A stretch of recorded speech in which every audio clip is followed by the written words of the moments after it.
So let's talk about the assumptions of these perfectly competitive markets or these competitive markets, which we're going to be looking at in this module. So let's talk about the assumptions. So the assumptions are very similar to the kind of the markets that we were talking about before in earlier chapters. And so the first is that there's many buyers and many sellers. Two is that the goods are homogeneous goods.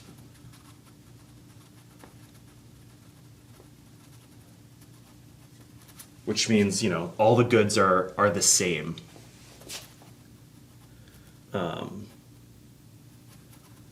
They are the same. So there's no quality differences. It's all the same quality. There's no kind of brand recognition. It's all the same. And the final assumption we're making is going to be firms can freely exit or enter the market.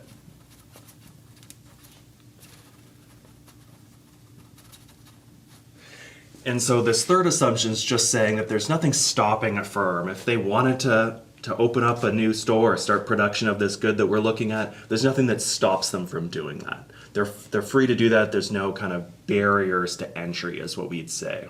So there's no barriers to entry. And so the consequence of 1 and 2 is that firms are, quote unquote, price takers. What I mean by that is individual firms are price takers. Meant to put close quotes there.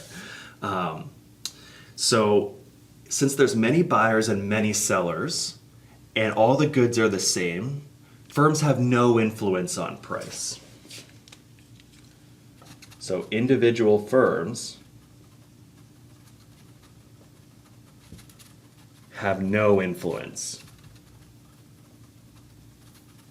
on price.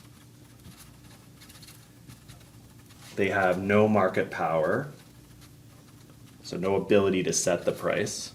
And so this is kind of why we call it perfectly competitive markets, because these firms have zero ability to set the price. The market price is going to be set by all the firms together. No individual firm can change that.